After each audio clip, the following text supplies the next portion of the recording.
I'm Joshua Bardwell. This is the Michael Rollins Show, and you're going to learn something today. Joshua Bardwell is a full-time YouTuber. He is part of the public eye. He is in the drone industry, which is notoriously aggressive towards people that are wrong.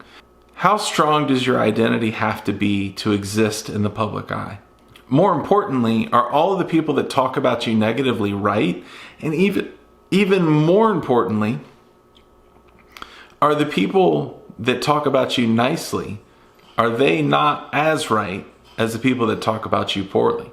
Those are some topics that Joshua and I get into, and it's a really interesting conversation. I'd like to take this moment to talk about my Patreon. My Patreon is something that I've started to help support this channel. It supports the videos, it supports the equipment. The things that you guys like about this are only going to get better if you support me on Patreon. As well, my patrons get an audible-only format of the interview, so they can listen to it as more of a podcast as opposed to on YouTube. So I would recommend and ask that you consider supporting me on Patreon. It's a pretty awesome thing when I get a Patreon subscriber, and I really enjoy it. So thank you for those that have given back to me. At any rate, let's talk to Joshua. Bye.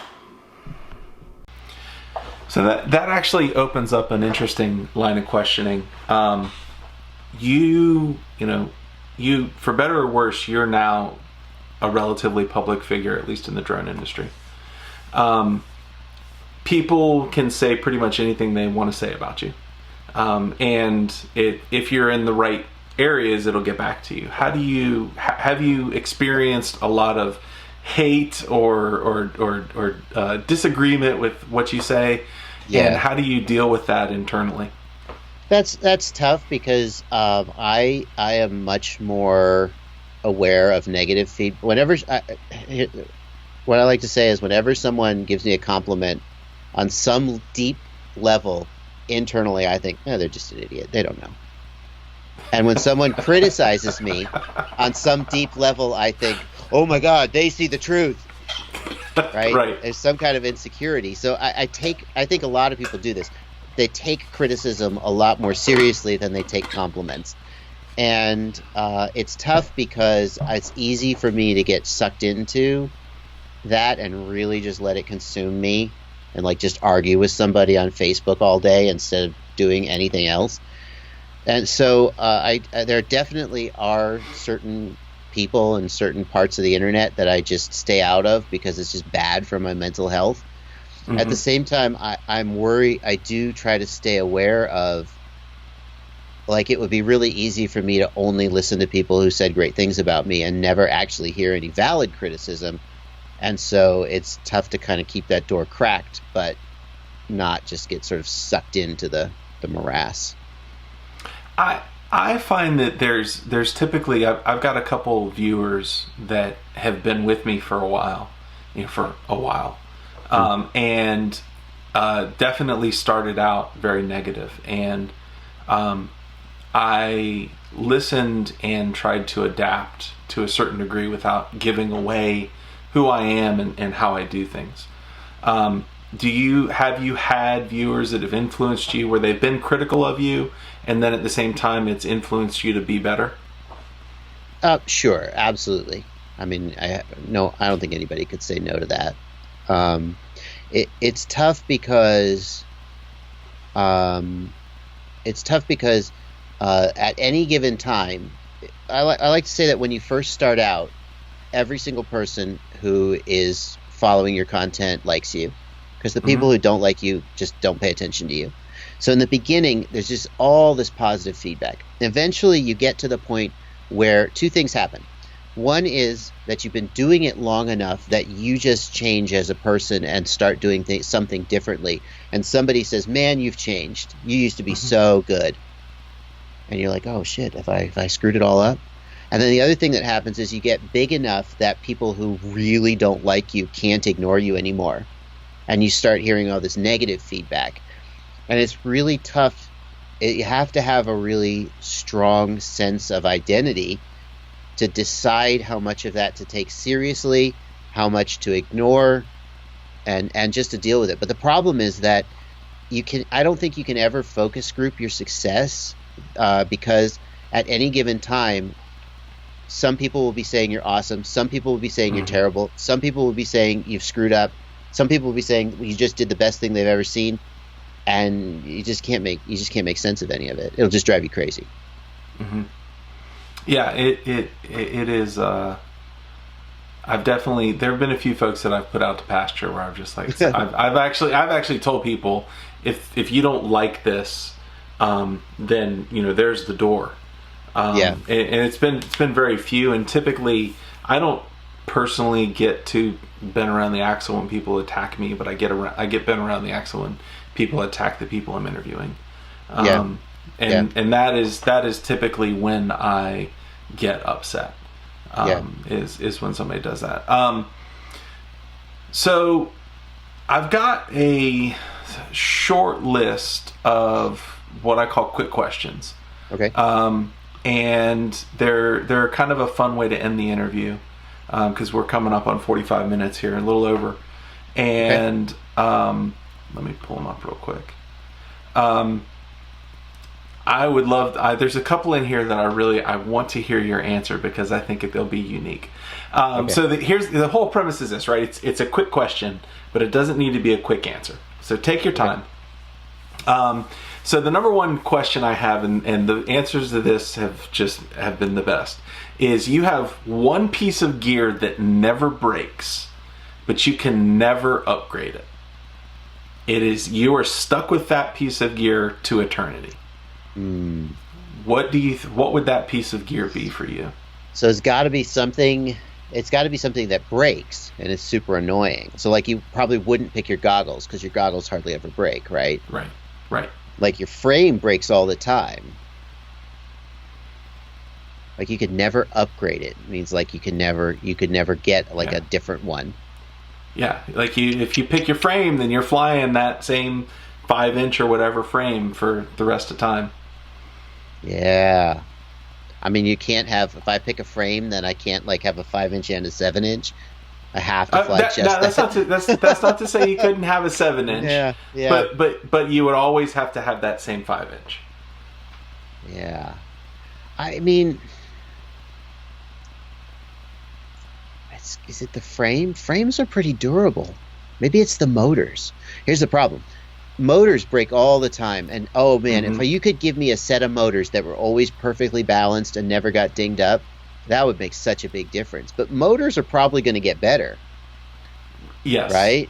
Yes. Motors, so you're trading durability for the fact that it may never get better. Yeah.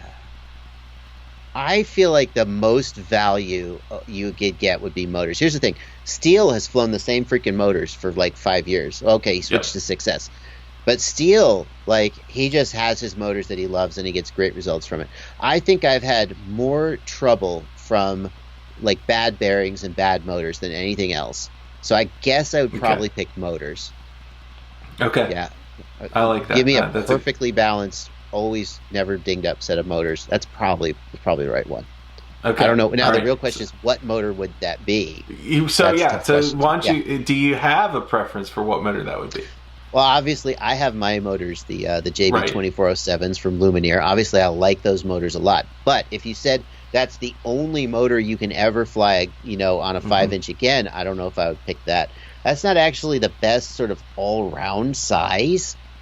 If I built a quad around that motor, then it's a great quad. But if I had to have a little bit more, if I had to have a little bit more versatility, I suspect like a 2207 or a 2207.5 would probably be a better like all-round motor. Okay. So, all right. I guess that's my answer.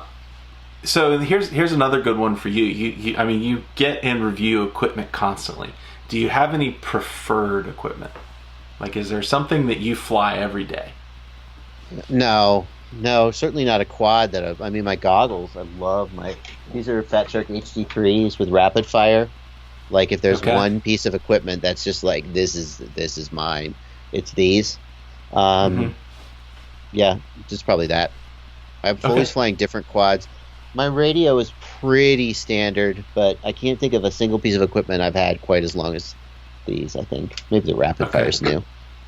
All right. How often do you get to fly? Not as often as you think, because I'm too busy making videos about other things instead of flying. I have to really force myself to fly. I probably fly twice a week. Twice a week. Okay. And is it always on your farm, or do you go much, other places? Okay. I almost never get out. No. Yeah. Sometimes out to like a park here in Knoxville, but it's usually at home. Okay. What is all right? So this is man. It's like these questions were tailor made for you. Okay. What is the first tip you give to a brand new pilot?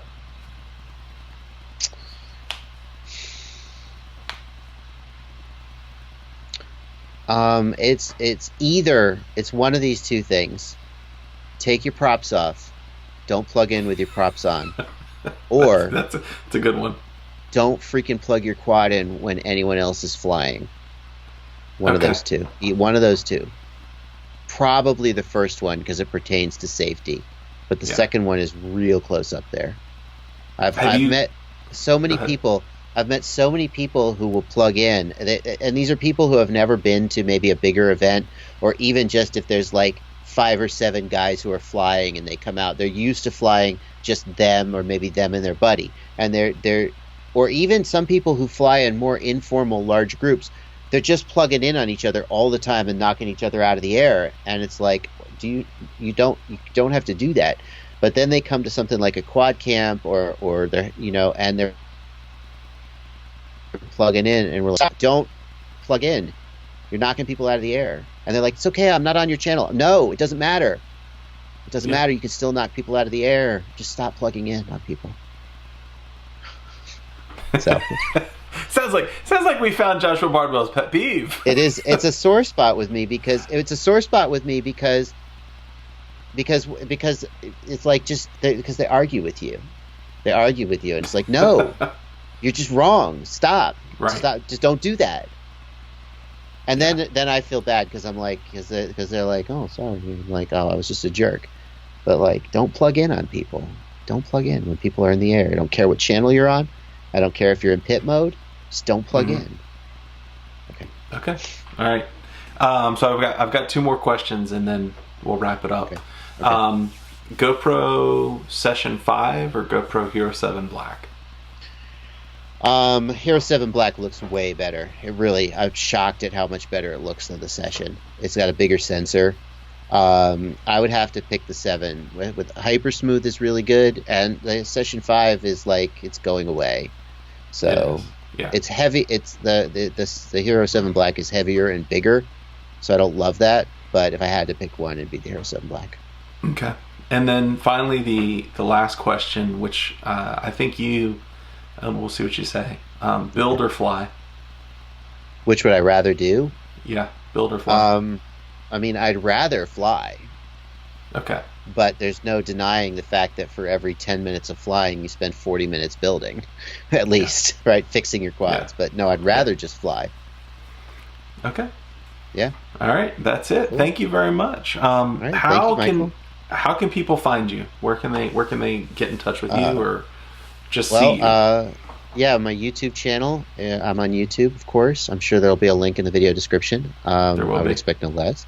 I'm on Facebook. People can message me on Facebook if they have questions. That's a great way to get a hold of me. Those are probably 2 of the best ways to get a hold of me. Okay, and then you've also how active is your Discord for patrons? My Discord server is open to patrons only. I looked at what like the UAV Futures Discord server is massive, and it's just a constant stream. It's just I just get lost in it. So I kind of wanted my Discord server. I have very few actual patron specific rewards. Like I know you're supposed to like do all these special things for your patrons, but I was just like, if you want to give me money, here's how. If you don't feel like I've earned it, don't give me money. But I'm just making videos every day, so I hope that's good enough for you. But I made the Discord server something that only patrons got access to, so there's only a few hundred members. So it's a little bit more intimate, if you will. Okay, very cool. Well, thank you, Joshua. This has been awesome. Thanks. Thank you, and Michael. I'm really excited to have whatever. I'm in trouble now. Really, really awesome to have had you on. Thank you for coming on. Cool. And Thank you. we will Thanks for catch you having all me. soon. All right. Bye-bye. And that is the end of our Joshua Bardwell trilogy. I really enjoyed having Joshua on. He was a great guest. I learned an amazing amount from him about being a full-time YouTuber. And I can tell you that if I make it there one day, if I can make it to full-time YouTube, I will credit him with some of that success because he spoke deeply into what I'm doing now. Thank you all for watching, and we'll catch you on the flip side. Bye.